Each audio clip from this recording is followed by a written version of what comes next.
I'll start with you if I can, Joel. Britain re-entering the world, if I can say in a trade sense, post-Brexit, starting with Australia, that's a good thing. Worth the wait, Peter. Absolutely good news. We are a small island trading continent, and every free trade agreement, as long as, of course, it doesn't disadvantage Australian workers and has the relevant protections on things like dumping, is good news for our country. And this comes at a time when we have issues with trade in China, so it's timely.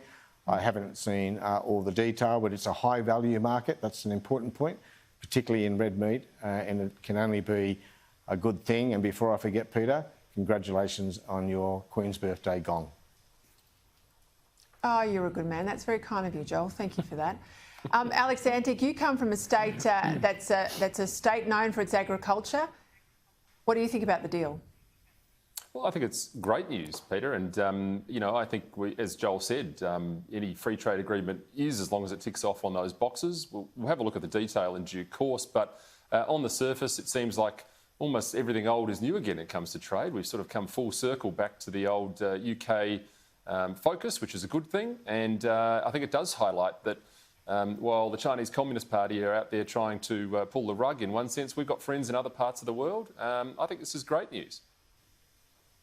Yeah, Can I just say, Peter, of course, we haven't seen the detail. That provision yes, please, Boris Joel. Johnson was boasting about young UK residents travelling and working in Australia is bad news for Australian agriculture. That requirement that they spend time in rural Australia to qualify for a visa extension was designed to help our farmers. That appears to be disappearing, so it'll be interesting to see whether the government has something else in mind to compensate for that provision.